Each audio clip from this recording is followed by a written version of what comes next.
Our second panellist is Dr. Fariha Hassin, who has a PhD, is an expert in reproductive health and gender studies, serving as Associate Professor and Head of the Division of Reproductive and Child Health at BSMMU in Dhaka. She also directs the Centre for Gender and Women's Health Research. With over 20 years of experience, Dr. Hassin's research spans sexual and reproductive health rights, adolescent health, and gender-based violence, and includes a focus on access to safe abortion services. Her work integrates policy, advocacy, and health system strengthening, making her a leading voice on reproductive justice in Bangladesh.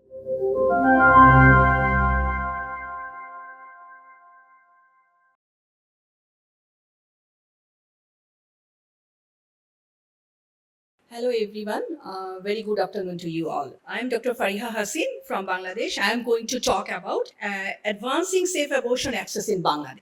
Let's see a little bit about the abortion context in Bangladesh. So you can see here, in Bangladesh, abortion is legally restricted under the penal code, and that is 1860 with exceptions permitted society in presence the life of the woman. We all know that in certain grounds we can do the abortion if there is any medical emergency to save the life of a woman. However, a special exemption was enacted in 1972 allowing pregnancy termination for rape survivors who were survivors of war. Now come to the ministerial regulation, which is widely known as MR. Menstruation regulation provides an alternative approach for women at risk of pregnancy. The MR program was introduced in Bangladesh in 1974 with a notable impact in reducing unsafe abortion, related maternal death, and in BDHS survey in 2016, we have found that 7% of maternal death was due to unsafe abortion. So, menstruation regulation services are available at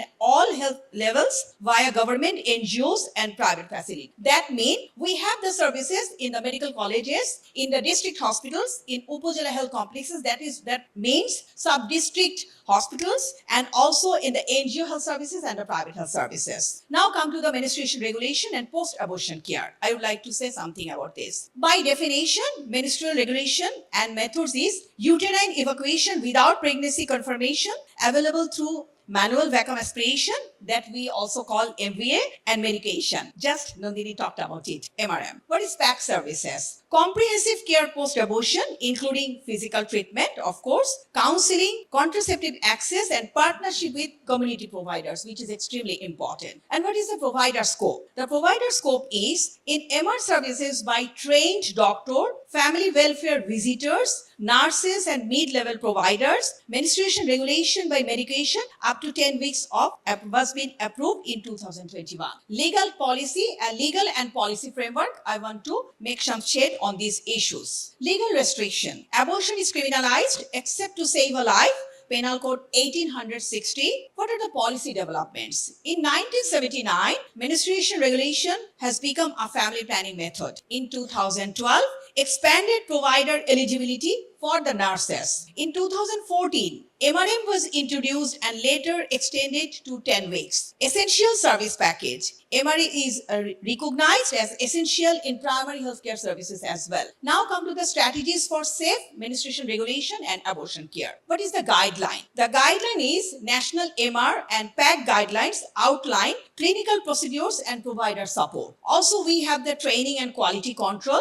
Government trained service providers. We have the MR kits distributed to the facilities in the government, in the NGOs and the private facilities, and service providers monitor these services as a part of the quality assurance and the monitoring and supervision. And we also have an activity of the community engagement, that is partnership to prevent unsafe abortion, enhance care quality, and ensure community awareness services. Maybe you all will agree with me that community awareness is extremely important for the access of the woman to have these services. But you know, we have also some barriers and we have some opportunities as well. Let's see what are the barriers. First, I want to say something about the barriers. Awareness and stigma. yes, stigma sometimes an issue to access the health services. Many women lack awareness of legal MR access. Stigma remains sometimes in some areas significant. Provider attitude is also important. Some providers may deny services due to their personal biases, or sometimes they may show some judgmental attitude, which should not be. And also the access challenges is important. And I think other parts of the world, they also have these kind of challenges as well. That is limited availability, extra fees sometimes in some cases, and